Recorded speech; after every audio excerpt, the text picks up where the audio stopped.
기도하겠습니다. 하나님, 오늘은 전 세대가 주님 앞에 함께 나아갑니다.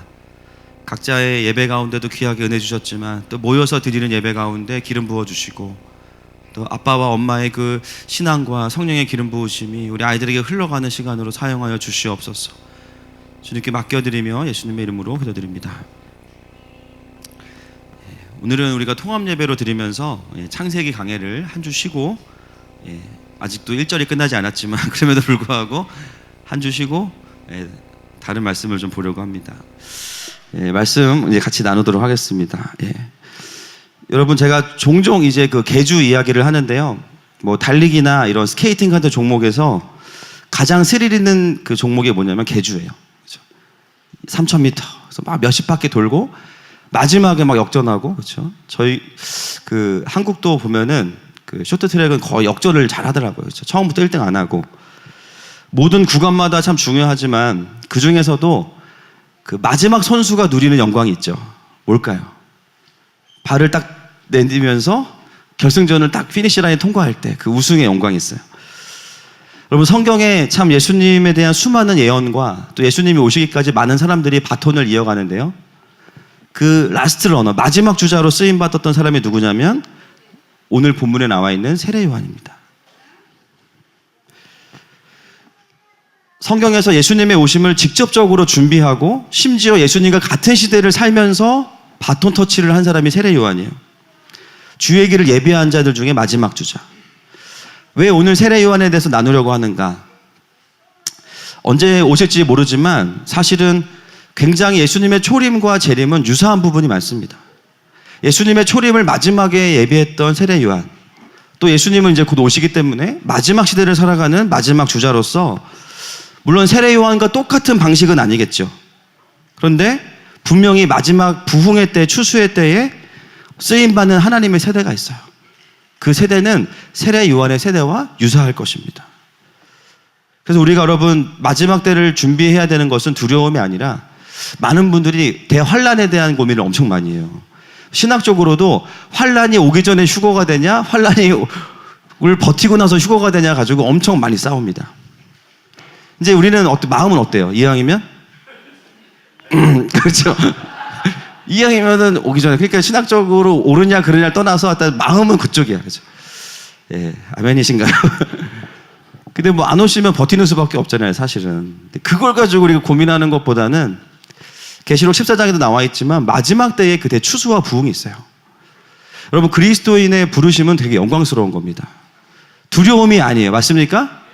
환란이 오면 어떻게 할 거냐? 지금부터 막 사재기 해놓고 막 우리끼리 뭔가를 구축해 놓자.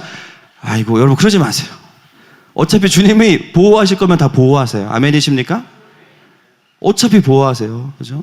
이스라엘도 출애굽할 때 보면요, 빛은 하나님의 백성들에게 비춰주잖아요. 우박도 비도 다.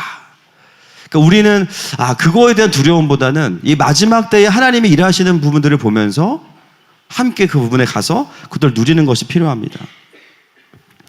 제가 최근에 다녀온 그 신학교에서 최근에 또 학장님으로부터 제안을 하나 받았습니다. 책을 한 권 주시더라고요. 그 세계 부흥 운동사라는 책입니다. 63번, 4번에 걸친 전 세계적인 부흥에 대해서 공부해서 우리 학생들에게 가르쳐 주십시오라는 제안이었어요. 참 그 제안을 받고 제가 거절할 수가 없었어요. 왜냐하면 제가 기도했던 거거든요. 하나님, 부흥에 대해서 더 알고 싶습니다. 이 전 세계의 역사 동안 하나님께서 그 하나님의 거대한 과업을 이루어오셨던 인도에도 부흥이 있었고, 그죠? 미국에도, 그리고 정말 온 지역의 대륙마다 하나님께서 하나님의 일을 행하실 때 항상 어떤 일이 있냐면요, 대부흥이 일어나요. 할렐루야. 그 중에 대표적인 부흥이 어디예요? 평양 대부흥. 이런 나라가 없습니다, 진짜. 그 하나님의 부흥의 역사들을 제가 나온 신학교에 존경하는 교수님께서 다 정리해 놓은 책이 있습니다. 그 책을 주시는데요, 그냥 이거는 뭐 한다 안 한다의 문제가 아닌 거예요. 심지어 저는 잘 내용을 모르거든요. 지금도 학생분들과 저는 수준이 비슷할 거예요. 근데 결국은 공부해서 바로 가르쳐야 되는 상황이 됐습니다. 그 책을 받고 와서 앉아서 고민하고 또 아내랑도 얘기하고 또 고민하는 가운데 하나님께서 왜 이렇게 생각보다 급하게 일하실까? 또 수많은 과목들이 있는데 부흥의 역사에 대해서 부탁을 하실까? 단지 부흥에 대해서 공부하라고 하시는 것이 아니라 이 부흥이 다시 이 땅 가운데 임한다는 거예요. 아멘이십니까? 다시 부흥을 주시기 원하시는 하나님의 강력한 의지가 저는 이 과정 가운데 제 마음 가운데 훅 들어왔습니다. 성령의 불이요, 막 대륙마다 다시 붙는 거예요. 우리 부르시면 뭐예요? 불을 옮기는 거죠. 아멘이십니까? 새로운 부흥의 시즌이 이미 왔습니다. 교회가 살아나고 성장하고 부흥할 뿐만 아니라 나라와 열방 가운데에서 하나님께서 다시 불을 주실 겁니다. 그래서 동시적인 부흥들이 이 땅 가운데 일어날 거예요. 그래서 이 시대 가운데 참 어떤 자들이 하나님 앞에 쓰임받는 교회이고 쓰임받는 사람인가. 그래서 세례 요한에 대해서 같이 오늘 좀 나누려고 하는 것이죠. 여러분, 세례 요한은 아주 강력한 하나님의 사람이었습니다. 그런데 우리가 세례 요한에 대해서 조금은 오해하는 부분이 있어요. 마치 하늘에서 뚝 떨어진 것처럼 아주 넘사벽인 것처럼 느끼는 부분들이 있어요. 야, 세례 요한 같이는 못 살지. 세례 요한은 대단한 사람이지. 그런데 여러분, 중요한 건 뭐냐면 세례 요한은 양육되었어요. 양육된 사람이었어요. 우리가 생각하는 야, 우리와 클래스가 달라. 아니에요. 그러지 않습니다. 그것을 한번 오늘 짚어보려고 하는 것이죠. 누가복음 1장 41절 말씀 같이 읽겠습니다. 시작.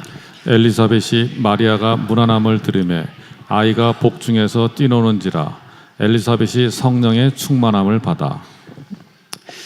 우리가 세례 요한 하면요, 스스로 성령 충만해졌다라는 느낌을 지울 수가 없는데 41절 말씀을 보십시오. 언제 성령 충만이 임했냐면 마리아가 문안함을 들으매. 왜 마리아의 문안을 듣고 성령 충만해졌죠? 마리아 안에 예수님이 계셨기 때문에. 여러분, 성령 충만은 사람이 줄 수 있는 게 아니에요. 맞습니까? 하나님 아버지와 성부 하나님과 성자 예수님으로부터 보내지셔야만 성령 하나님이 오시는 거예요. 성령님은 에너지나 능력이 아니에요. 그분은 하나님이십니다.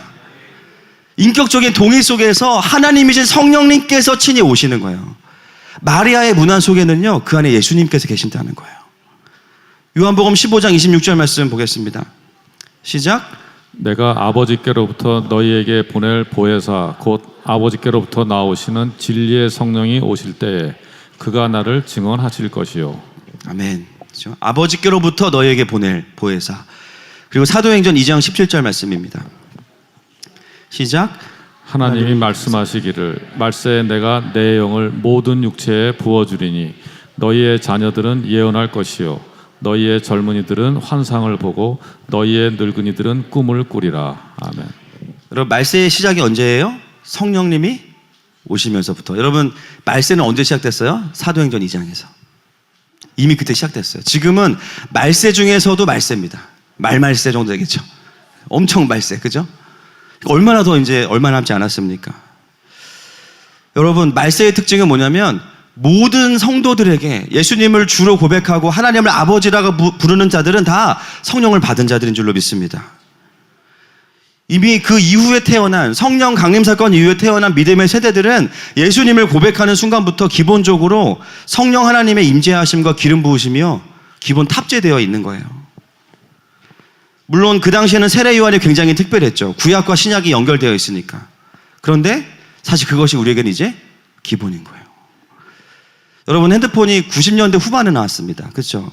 시티폰 나오고 그때 김국진 씨가 막 그죠? 여보세요? 그러면서 막 이제 하고 그 다음에 이제 핸드폰 나오고 016, 010, 017 충격이었죠. 전화기를 선도 없이 들고 다닌다는 게 충격이었어요. 저도 98년에 학교 들어가서 거의 동기 중에 제일 먼저 핸드폰을 했습니다. 그때 G2라고 하나에서 나온 건데요. 카멜레온이라는 모델이었어요. 색깔이 바뀌는. 지금 생각해보면 그 멜로디가 엄청 파라음인가 그래가지고요. 굉장히 산티나는 느낌이었어요. 친구들이 막 부러워가지고 한 통화씩 빌려주다 보니까는 막 전화 요금이 엄청나게 나왔던 기억이 납니다. 여러분, 그때와 지금의 핸드폰을 비교해보세요. 지금은 전화는 기본이고 그 안에 컴퓨터도 들어있고요.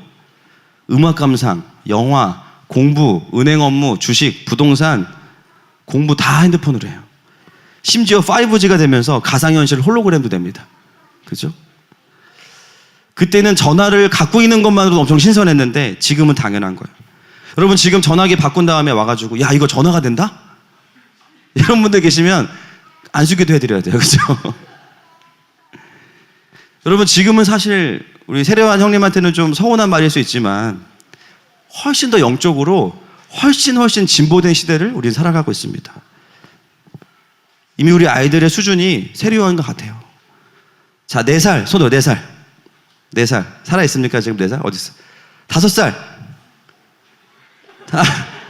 5살, 6살, 7살. 자, 동시에 대답해봐.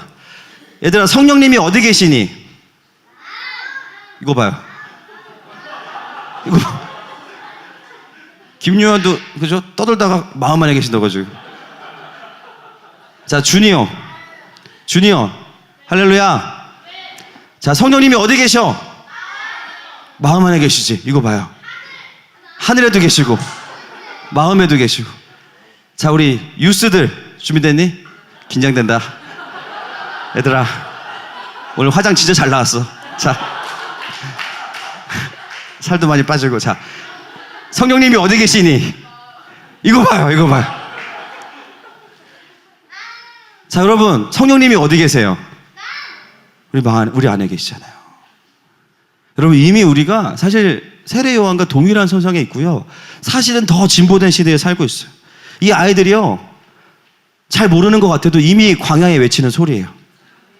예배 시간에도 외치고 광야에서도 외치고. 자, 우리 영아부 손 들어봐. 영아부. 네, 아직 우리 아이들이 방언을 먼저 받아가지고 한국말을 잘 못 알아들어. 자, 성령님 어디 계시니? 다 손 들었잖아요. 지금 마음 안에 있다고. 아진애도 손 들고. 여러분, 지금 시대는요, 구약에서 신약으로 넘어가는 시대와는 비교할 수 없을 정도로 영적으로 진보된 시대입니다. 그래서 우리가 세례 요한을 너무 넘사벽으로 보지 않아도 되는 거예요. 여러분, 본문에 보시면 또 한 가지 놀라운 것은 뭐냐면, 세례 요한 스스로 성령 충만하지 않았을 뿐만 아니라 41절 다시 한번 보실게요. 누가복음 1장 41절. 시작. 엘리사벳이 마리아가 무난함을 들으매 아이가 복중에서 뛰노는지라. 엘리사벳이 성령의 충만함을 받아. 자, 성령의 충만함을 누가 받았다고 나와 있습니까? 그렇죠. 엘리사벳이 누굽니까? 엄마잖아요. 성령 충만을 먼저 받은 거는요, 세례 요한이 아니고 엄마예요. 누가복음 1장 14절에도 모태로부터 성령 충만을 받았다. 그 말은 뭐냐면 엄마의 성령 충만함이 아들에게로 흘러갔다라는 거예요. 여러분, 부모의 사명이 무엇일까요? 여러 가지가 있겠죠. 아이들의 의식주, 또 아이들에게 건강한 신앙, 건강한 부분들. 그러나 가장 중요한 게 뭐냐면요, 자녀들이 부모를 통해서 성령의 충만함을 함께 경험할 수 있습니다. 아이들이요, 엄마를 보면서 아, 기도는 저렇게 하는 거구나, 신앙생활은 저렇게 하는 거구나, 하나님을 사랑하는 모습은 저런 거구나 배우는 거예요. 저는 우리 하늘마음의 모든 부모님들이 이미 그런 모습들이 많으시지만 더 풍성해지기를 축복합니다. 그래서 부모에게서 오는 성령 충만함은 그냥 능력 충만만이 아니라 그 아이를 향한 하나님의 마음과 뜻으로도 함께 와요. 누가복음 1장 13절부터 17절 말씀입니다. 같이 읽습니다. 시작. 천사가 그에게 이르되 사가랴여 무서워하지 말라. 너의 간구함이 들린지라. 내 아내 엘리사벳이 내게 아들을 낳아주리니 그 이름을 요한이라 하라. 너도 기뻐하고 즐거워할 것이요 많은 사람도 그의 태어남을 기뻐하리니 이는 그가 주 앞에 큰 자가 되며 포도주나 독한 술을 마시지 아니하며 모태로부터 성령의 충만함을 받아 이스라엘 자손을 주 곧 그들의 하나님께로 많이 돌아오게 하겠음이라. 그가 또 엘리야의 심령과 능력으로 주 앞에 먼저 와서 아버지의 마음을 자식에게 거스르는 자를 의인의 슬기에 돌아오게 하고 주를 위하여 세운 백성을 준비하리라. 아멘. 하나님의 그 아이를 향한 마음이 같이 들어옵니다. 이게 성령 충만과 함께 오는 거예요. 여러분, 정확한 그림까지는 아니어도 우리가 하나님 앞에서 이 아이를 향한 하나님의 계획들을 받아내는 것은 부모에게 너무 중요한 것입니다. 그래서 우리가요, 아이고 우리 애는 공부는 틀렸어, 그럴 수도 있어요. 그런데요, 하나님의 계획은 포기하지 않으시기를 축복합니다. 여러분, 오늘도 우리 주일학교 교사들이 많죠. 예, 저는 교육자들과 교사들은 우리 아이들에게는 제2의 영적인 부모라고 생각합니다. 여러분 동의하세요? 예, 제2의 영적인 부모예요. 여러분 학교 보내보세요. 어떤 학교 선생님이 우리 아이를 향한 하나님의 마음을 받아서 가르치겠어요? 물론 그런 분들이 소수는 소수. 그렇지만 학교 자체는 그런 곳이 아니에요. 그런 선생님들을 만나는 것도 쉽지 않습니다. 물론 필요한 것들을 가르쳐 주시지만 정말 하나님의 그림을 함께 보면서 갈 수 있는 유일한 부모 이외의 그룹이 교회 교사들입니다. 제가 종종 이야기하지만 부모의 부르심은 킹메이커예요. 킹메이커. 하나님의 사람으로 키워내는 거. 생육하고 번성하고 다스릴 수 있는 하나님 나라의 리더들을 키워내는 자리가 부모와 교회 교사의 자리입니다. 그러면요, 사단이 어떻게 공격할까요? 부모와 교사들을 제일 많이 공격하겠죠. 교사하기가 쉽지가 않아요. 요즘에 주일학교들이요, 웬만한 교회들은 교사 안 하려고 그래요. 우리 뭐 몇 년씩 그냥 하잖아요. 그죠? 주님 오실 때까지 하잖아요. 할렐루야. 애들이 크든지 내가 가든지 주님이 오시든지 하여튼. 사단이 어떻게 하겠어요? 부모들의 신앙을 망가뜨리고 가정을 깨뜨리고 교회 학교를 무너뜨리는 거예요. 데살로니가전서 2장 18절 말씀 같이 읽겠습니다. 시작. 그러므로 나 바울은 한 번, 두 번 너희에게 가고자 하였으나 사탄이 우리를 막았도다. 아멘. 하나님의 나라를 후퇴시킬 수는 없지만 분명한 막음과 공격이 있어요. 동의하십니까, 여러분? 부모가 믿음으로 아이들을 키우는 것을 포기하게 만들어. 엄마한테. 사단이 그런 마음 주는 거야. 야, 너도 똑바로 못하면서 무슨 자녀들한테 신앙을 가르친대. 근데 이 말이 맞는 말인데 신앙이 다운돼. 하나님의 음성이 아니에요. 맞다. 그래서 내가 주님이 필요하다. 내가 회복해서 우리 아이들 가르칠 거야.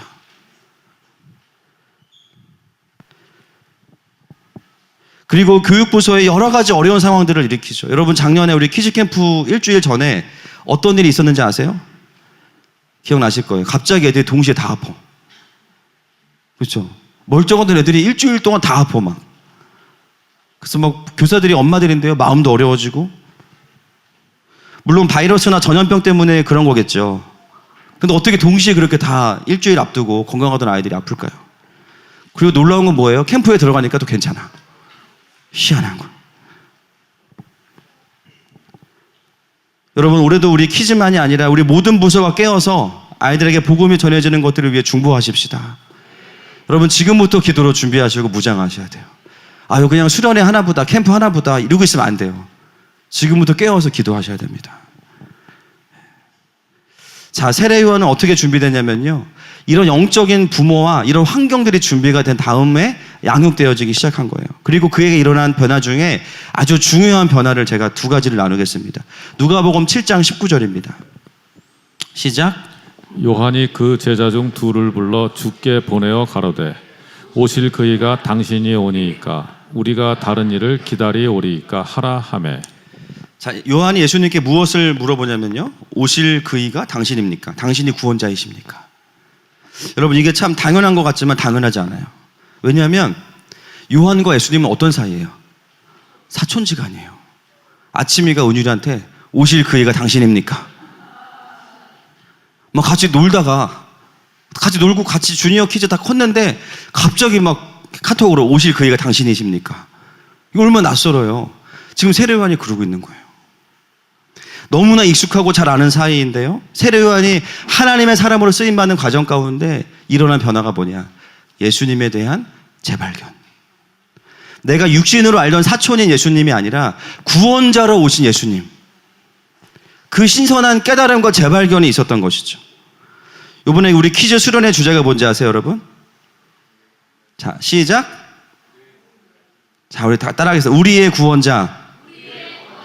예수님. 한 번 더. 우리의 구원자. 예수님. 이게 우리 퀴즈 수련의 주제입니다. 여러분 우리 아이들이요, 지금 퀴즈 아이들이요, 사실 제정신이 아닐 때부터 교회를 다녔던 아이들이에요. 그죠? 한국말 모를 때부터 그냥 이 땅엔 주님밖에 없는 아이들이에요. 얼마나 정서적으로 예수님과 친근하겠어요. 예수님이 친구 같고 뽀로로 같고, 그죠? 타요 같고, 그냥 예수님 너무 편해. 전 이번에 주제를 보면서 기도하면서 너무나 익숙한 것 같은 예수님에 대한 재발견이 우리 키즈에게 일어나기를 축복합니다. 정서적으로 잘 아는 익숙한 예수님이 아니라, 아, 예수님이 나를 바꿀 수 있는 분이시구나. 우리 퀴즈가 대답해 볼까? 얘들아, 예수님이 말씀하시면 물이 뭐가 되지? 물이 뭐가 돼? 포도주가 돼. 맞아요. 예수님은 우리를 하나님의 아름다운 모습으로 변화시키시는 분이셔. 아멘이십니까? 우리 아이들도요, 죄인이에요. 죄성이 있어요. 내가 기도할 때는 목이만한 소리로 하나님 제가 방구 안 끼게 해주세요. 이렇게 기도하. 다른 친구들이 작게 기도하면 큰 소리로 정죄하잖아요. 제 크게 기도 안 한다고. 이르고. 이런 미운 마음들을 누가 고쳐주실 수 있어요? 하나님이 고쳐주실 수 있어요. 여러분, 아이들이 어리다고 은혜 못 받는 거 아니에요. 맞습니까? 아이들이 어렸을 때부터 임재를 경험해야 되고요. 자신 안의 죄성에 대해서 하나님 앞에 고백할 수 있어야 돼요. 저는 우리 퀴즈뿐만이 아니라 우리 모두에게 예수님이 날마다 구원자로 재발견되어지기를 축복합니다. 세례 요한에게 그 돌파가 한 번 있었어요. 그래서 그 예수님을 위해서 자신의 삶을 드릴 수 있었던 거예요. 자, 그 다음은 뭐냐면 1장 80절 말씀, 누가복음 1장 80절입니다. 시작. 아이가 자라며 심령이 강하여지며 이스라엘에게 나타나는 날까지 빈들에 있느니라. 아멘. 그 다음에 세례 요한은 어디에서 자라나게 되냐면 어디예요? 빈들. 빈들은 다른 말로 말하면 광야입니다. 세례 요한의 성장에 있어서 가장 중요한 시간, 빈들. 우리 아이들을 뭐 노숙시키라는 말이 아니라 왜 하나님은 세례 요한을 빈들에서 자라게 하셨을까요? 누가복음 3장 1절과 2절 말씀 한번 보시겠습니다. 시작. 디베르 황제가 통치한 지 15해 곧 본디오 빌라도가 유대의 총독으로 헤롯이 갈릴리의 분봉왕으로 그 동생 빌립이 이두레와 드라고니 지방의 분봉왕으로 루사니아가 아빌레네의 분봉왕으로 안나스와 가야바가 대제사장으로 있을 때에 하나님의 말씀이 빈들에서 사가랴의 아들 요한에게 임한지라. 아멘. 여러분, 누가복음을 기록한 성령의 영감을 받은 누가는 굳이 3장 1절과 2절에 걸쳐서 그 당시에 있었던 모든 정치 지도자와 종교 지도자를 다 기록하고 있습니다. 굳이. 왜 그렇습니까? 하나님의 말씀이 어디에 임했는지를 명확하게 보여주고 있어요. 사실 하나님의 말씀을 받아야 되는 사람은 누구냐면요, 대제사장입니다. 그런데요, 하나님의 권위를 갖고 있다고 말하는 그들에게는 말씀이 임하지 않아요. 정확히 말하면 하나님 말씀을 주시지 않아요. 누구에게 말씀이 임하냐면 빈들에 있는 세례 요한에게. 그 명함을 확실하게 보여주고 있는 본문이 누가복음 3장 1절과 2절입니다. 왜일까요? 그 당시에 모든 지도자들, 심지어 대제사장까지도 누가 임명하냐면 로마의 황제가 임명합니다.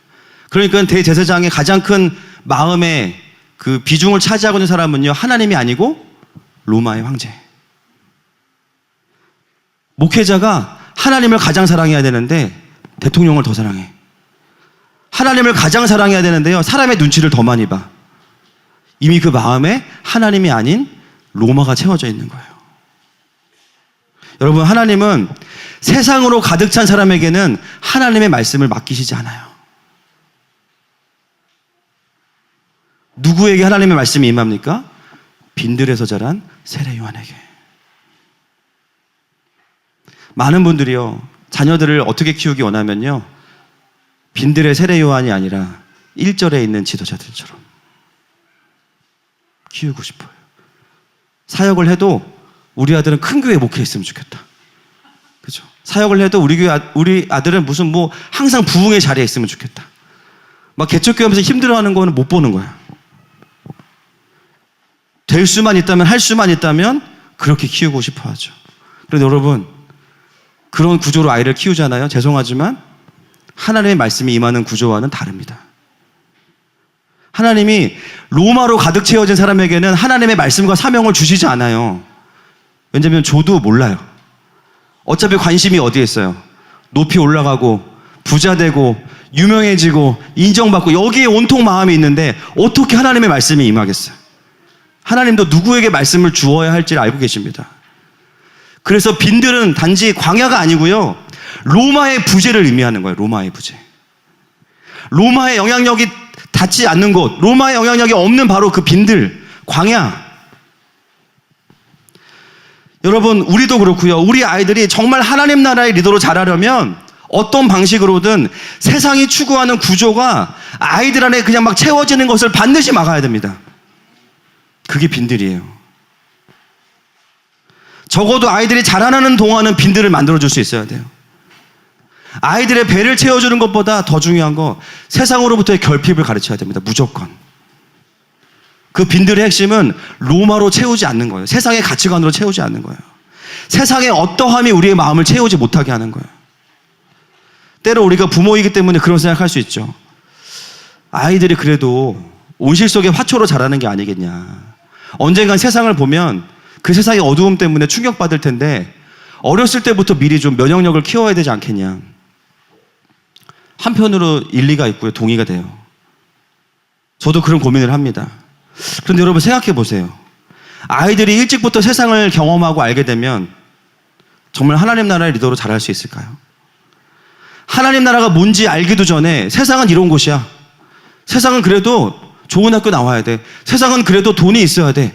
세상은 그래도 건물이 있어야 돼. 너희들은 의식주 걱정 안 하지? 아빠 엄마는 의식주 걱정한다? 자기 염려를 막 심어. 그러면 아이들이 일찍 철이 들어가지고 아 그렇구나. 내가 세상 속에서 잘 살아야지. 그렇게 될까요, 여러분? 여러분, 아담과 하와가 타락한 이유가 무엇입니까? 선만 알던 아담과 하와가요, 악을 알았기 때문이에요. 그래서 하나님같이 됐나요? 아니에요. 죄에 묶여버려요. 하나님과 멀어집니다. 아이들에게 필요한 것은 세상이 얼마나 각박한지를 아는 것도 필요할 수 있죠. 사실 그것은 가르치지 않아도 자동적으로 깨달아질 거예요. 그것도 필요하지만 더 필요한 게 뭐냐면 하나님이 어떤 분이신지, 하나님의 나라가 무엇인지를 정확히 아는 것이 더 먼저 필요합니다. 여러분, 그것이 없으면 세상에는 잘 적응하는 아이가 될 수 있지만 그 아이를 향한 하나님의 사명으로부터는 굉장히 멀어지게 되는 거예요. 저는 세상과 분리시켜자는 이야기를 하는 게 아닙니다. 어찌됐건 아이들을 로마로부터 어느 정도는 지켜내는 것이 반드시 필요하다는 거예요. 하나님의 눈과 하나님의 시선이 아이에게 갖추어지지 않은 상황에서 아이들이 세상을 알기 시작하잖아요. 여러분, 세상이 만만치 않잖아요. 사단이 만만치 않아요. 온갖 비진리와 미혹과 유혹으로 그냥 아이들의 삶에 물밀듯이 밀고 들어옵니다. 어느 순간 아이들이 세상을 하나님께 적응시켜야 되는데 자기들이 세상에 적응해버리고 살고 있어요. 여러분, 그 모습이 우리가 하나님께 받은 그림과는 같지 않을 겁니다. 여러분, 동의하십니까? 왜 세례 요한이 빈들에서 이스라엘에 나타나기까지 빈들에 있었을까요? 로마의 구조 안에서는 그게 안 되기 때문이에요. 아이들이 조금은 불편할 수 있고요. 조금은 시대에 뒤떨어진 것 같은 결핍이 있을 수도 있어요.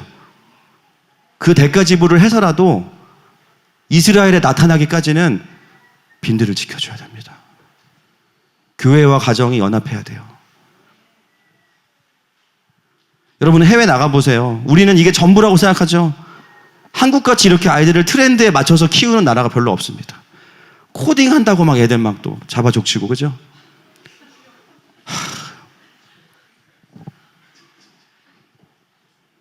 이 안에서만 그냥 다라고 생각하고 경쟁하고 불안해하고 살아요.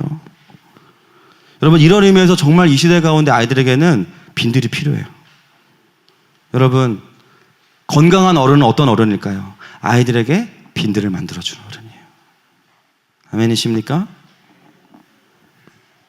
아이들만이 아닙니다. 예수님을 살아가다가 나중에 영접하신 분들, 또는 교회를 다니지만 사실은 많은 부분 대화하다 보면 뭘 느끼냐면요, 저 가치관은 성경적이지 않은데, 저건 하나님의 마음과는 굉장히 거리가 먼데, 근데 교회를 오래 다닌 분들이 많아요. 왜 그럴까요? 빈들이 없었기 때문이에요. 미처 내 안에 하나님의 생각과 반대되고 하나님을 대적하는 생각들이 있다는 것이 직면되지 않은 상태에서 그냥 종교 생활을 계속하면요, 얼마든지 우리는 로마로 채워져 있는 나를 가지고 종교 생활을 할 수 있습니다. 내 속에 세상의 로마가 들어와 있는 거예요. 또 늦게 예수님을 만난 분들은요, 하나님을 알지 못할 때 그럴 수밖에 없죠. 세상에서 가졌던 가치관들, 그 중에 어둠의 생각들, 하나님을 대적하는 생각들, 사람을 우상으로 생각했던 것들로 채워져 있다면 반드시 무엇이 필요하냐면 빈들이 필요한 거예요. 그래서 처음에는요, 말씀을 들으면요, 가치관이 막 충돌해요. 내 생각과 막 충돌해. 거부 반응이 일어나요. 내가 생각하는 삶은 이건데 성경은 그렇지 않구나. 내가 옳다고 여겼던 가치가 말씀과 부딪혀. 여러분, 그게 당연한 겁니다. 그게 신앙생활 잘하고 계신 거예요. 축복합니다. 저도 교회를 어렸을 때부터 다녔지만 하나님 만나고 나니까 제 속에 하나님의 생각과 다른 생각들이 엄청나게 많은 걸 보게 돼요. 언제인지 모르겠지만 사단이 들어와서 가라지와 같이 뿌려놓은 생각들이 삶의 곳곳에 있어요. 그래서 어떤 영역은요, 하나님의 관점으로 바라보고 있지 않은 거예요, 제가. 언제 깨닫습니까? 말씀을 보다 보면 충돌이 일어나는 거예요. 여러분, 우리가 예수님을 나의 삶의 구원자로 영접했다는 것은 무엇을 의미할까요? 내가 이제는 나의 좁은 생각보다는 이 세상의 창조주가 되시고 항상 선하시고, 할렐루야, 항상 오르신 그분의 생각을 선택하는 거예요. 그게 예수님을 주인으로 모신 자의 삶이죠. 많은 분들이 두려워합니다. 내가 그런 삶을 선택하기 시작하면 나는 소멸되는 게 아닐까? 나는 망하는 게 아닐까? 아니에요. 여러분, 진짜 잘 될 거예요. 그분이 선하시기 때문에. 진짜 인생이 무엇인지를 배우게 될 거예요. 굳이 세상의 모든 아픔과 어둠을 다 겪지 않아도 그냥 하나님의 깊은 것들을 깨닫게 되면 자연스럽게 우리가 분별할 수 있게 될 것입니다. 그 생각의 씨름의 끝에는 반드시 진리가 승리할 것이고요, 우리의 삶에 하나님의 나라가 더욱 경험되어질 것입니다. 그게 빈들이에요. 요한이 빈들에서 로마의 부재를 경험하지만 그것은 결론이 아닙니다. 그 부재는 반드시 무엇으로 채워져야 되냐면 하나님의 말씀, 임재로 채워지는 거예요. 그 빈들에서 요한은 그냥 너무나 무료하게 시간을 보낸 게 아니라 계속해서 하나님의 영광을 봤어요. 할렐루야. 거기서 뭐 하겠어요? 하나님의 영광을 보죠. 제가 이번에 신학교 강의 갔을 때 거기는 아무것도 안 돼요. 뭐 인터넷도 잘 안 되고, 그러니까 뭐 하겠어요? 예, 말씀과 기도. 그냥 기도하고 말씀 보고, 그냥 또 운동하다가 또 말씀 보고 기도하고, 밖에도 못 나가요. 빈들에서 말씀이 임할 수밖에 없는 구조가 있었던 것이죠. 말씀이 나에게 들려지기 시작한다는 거, 말씀이 나를 채우기 시작한다는 거, 그것은 내가 하나님의 사람으로 자라가고 있다는 강력한 증거인 줄로 믿습니다. 우리 유스 아이들 중에 한 명이 우리 선생님을 통해서 저에게 그런 질문을 했어요. 목사님, 통해서 온 거예요. 저한테 직접 온 게 아니고, 목사님, 설교 본문을 어떻게 정하시나요? 굉장히 의미심장한 질문이에요. 그래서 제가 선생님께 물어봤어요. 뭐라고 대답하셨습니까? 아마 목사님이 기도하시고 정하실 거야. 근데 왜 물어봤는지가 궁금하잖아요. 왜 그게 궁금하니? 너무 내 얘기를 목사님이 한다는 거야. 너무 내 얘기를 목사님이 해서 창세기 강의를 듣는데 너무 내 얘기를 한다는 거야. 그래서 어떻게 설교 본문을 정하고 어떻게 저로 설교를 하는지 너무 궁금하다는 거야. 그래서 선생님 대답이 더 대단해요. 선생님이 뭐라 그랬냐면, 아니다, 내 얘기다. 네 얘기 아니야, 내 얘기야. 그게 정상이야. 그리고 그게 맞는 거야. 제가 그 이야기를 들으면서 진짜 감사한 거예요. 어떤 영역, 어떤 생활의 모습에 대해서든지 하나님의 말씀이 나에게 들려지고 임한다는 것 자체, 그게 나의 마음에 울림이 된다는 것 자체가요, 내가 하나님의 통치 아래 있다는 거예요.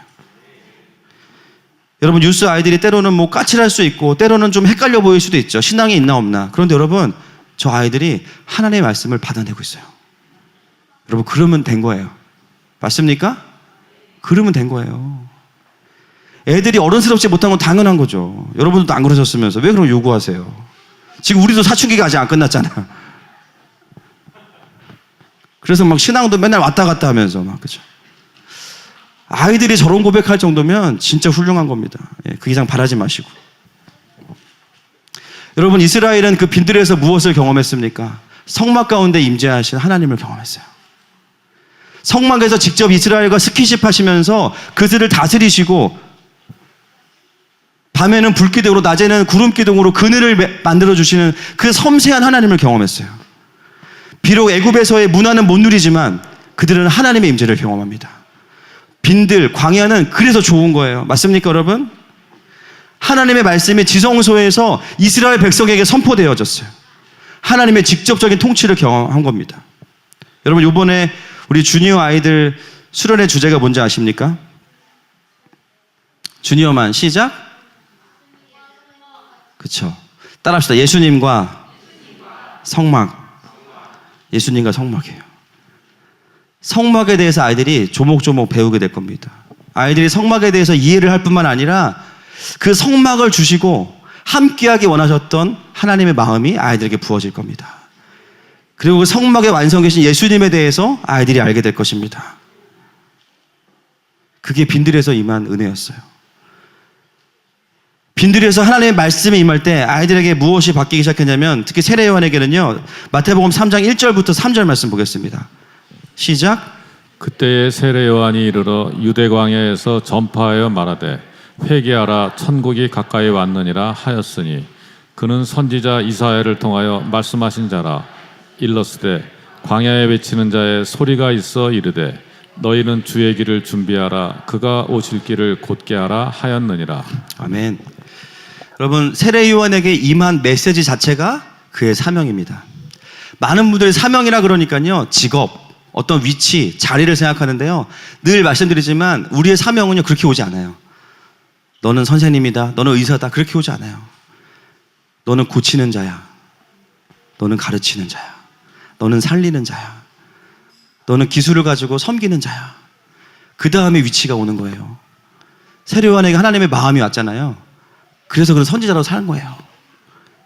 하나님의 나라가 왔다, 왕이신 예수님이 오셨다, 그의 길을 예비하라. 세례 요한의 사명은 그가 받은 메시지와 마음을 전달하는 거죠. 여러분, 놀라운 사실은 아무런 권위가 없는 사람이에요. 세례 요한은 신학교도 안 나왔고요, 제사장 임명도 안 받았고요, 아무것도 갖춰진 게 없어요. 그런데요, 수많은 사람들이 세례 요한에게 와서 그의 말씀에 귀를 기울이고 세례를 받습니다. 왜요? 하나님의 말씀이 올 때 하나님의 권위가 오기 때문이에요. 여러분, 이 시대는요, 라이센스 가지고 이제는 필요하죠, 일상적으로는. 그런데요, 하나님의 일을 하는 사람들은요, 어떤 영역에서건 하나님의 말씀과 하나님의 권위가 와야 됩니다. 그 권위는요, 모든 걸 초월하는 거예요. 사람들이 그 사람의 말에 귀를 기울이게 되고, 그 사람의 이야기를 들으면 막 심령이 살아나고, 막 그 일을 하고 싶고, 하나님의 영광을 위해 살고 싶고. 그것은 한 사람의 어떤 리더십이나 카리스마가 아니에요. 그 사람 안에 임재하시는 하나님의 권위입니다. 여러분, 우리 아이들이 어떤 영역에 가든지 간에 그 하나님의 권위가 와야 돼요. 그러면 그 아이들이요, 어떤 위치에 있든지 간에 하나님의 일을 만들어갈 거예요. 어떤 정치 지도자보다, 어떤 종교 지도자보다 더 강력하고 영향력 있는 리더가 될 겁니다. 그것이 하나님의 시대에 쓰임받는 하나님의 리더의 모습이에요. 여러분, 세례 요한의 부르심은 결코 왕따가 아니었어요. 야, 빈들에서 맨날 그렇게 막, 그쵸? 털옷 입고 막, 그쵸? 석청 먹고 있으면 왕따 아닐까? 여러분, 세례 요한은 왕따가 아니고요, 많은 사람들을 왕을 따르게 하는 사람이 됐죠. 엄청 피곤했을 거예요.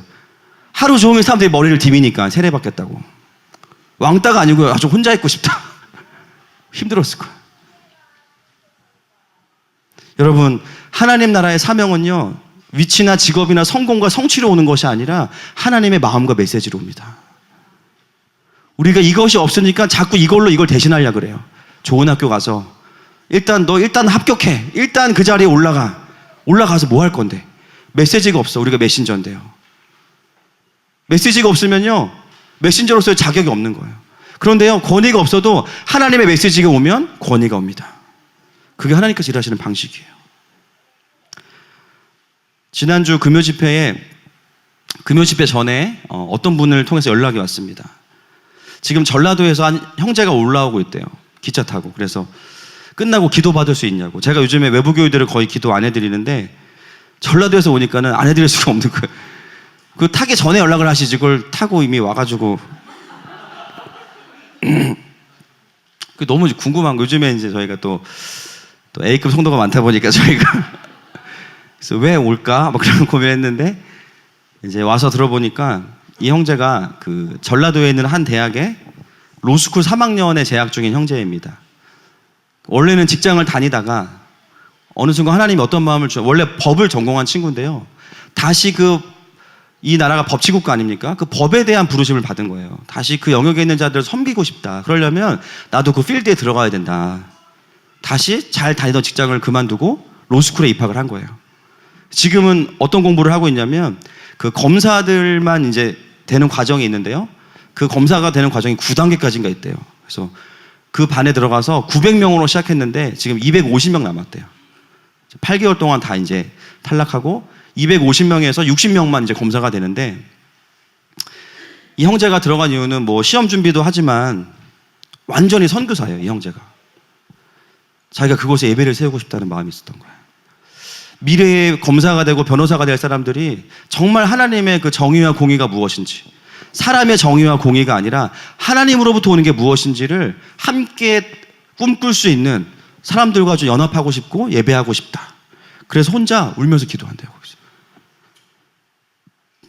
그리고 자기의 공부 시간도 되게 빠듯한데 공부 시간을 쪼개서 본인이 사역자도 아닌데 그냥 사역자예요. 제가 봤을 때는 신방 다니는 거예요. 사람들한테 가서 삶도 듣고 가서 기도도 해주고 예배도 하자고 불러오고. 근데 예배가 쉽지 않은 거예요. 다들 바쁘니까. 또 시험이 이제 2달인가 밖에 안 남았는데 점점 시간이 오면서 매주 드리던 예배가 2주에 한 번으로 바뀌고, 그 예배가 임재가 충분하지 않으니까 쉽지 않은 거예요. 그러다가 그 형제와 이제 결혼하기로 한 자매가 저희 교회 알고 보니까 금요 집회를 2-3번 왔다 은혜를 받으셨더라고요. 그 남자친구한테 유튜브로 하늘마음교회 설교를 여러분 유튜브 중요한 겁니다. 그래서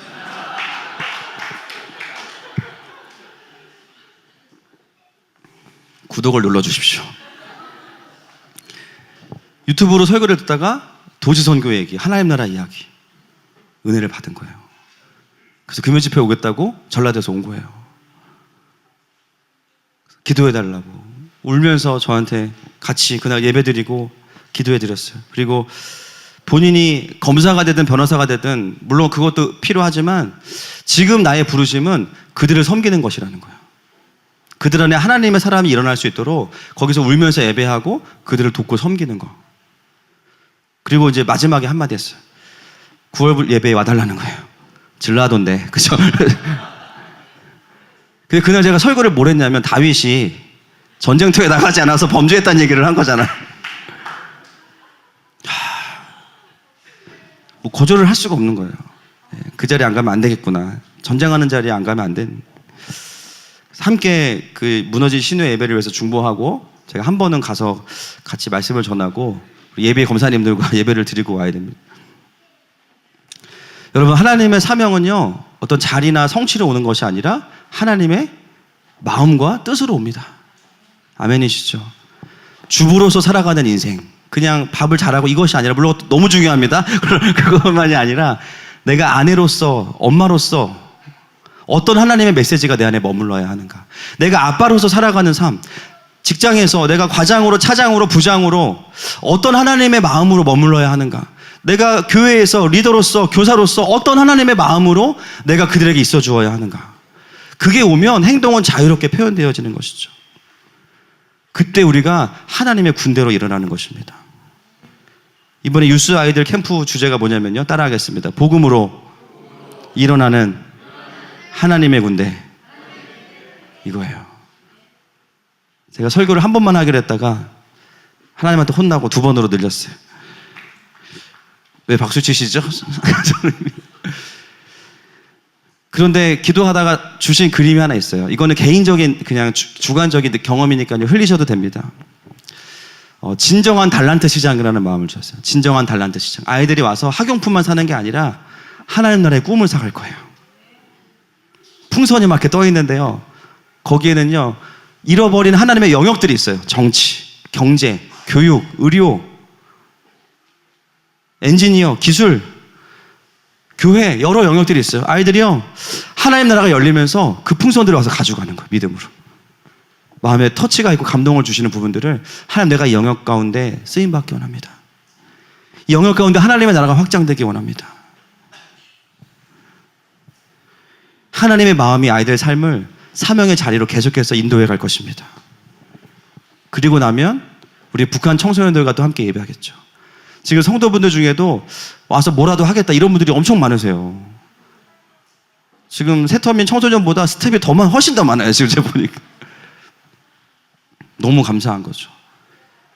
그 아이들에게도 이 복음이 전해지고 하나님의 나라가 선포되지 않겠습니까? 결국 이 한국 땅에서 남한과 북한이 함께 이미 통일을 경험하면서 이미 통일을 준비하고 있어요. 할렐루야. 시간에 말씀을 맺겠습니다. 여러분, 이번 여름 하나님께서 특별한 은혜들을 우리 공동체에 부어주시고 계십니다. 여러분, 우리의 영혼을 좀 열어서 그냥 또 여름 행사 하나보다 그게 아니라 이번에만 주시는 은혜가 있어요. 놓치지 않기를 축복합니다.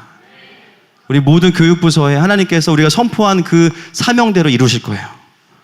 그리고 우리 각자에게 주시는 그 사명대로 함께 보고 갈 수 있는 저희 모두가 되기를 축복합니다.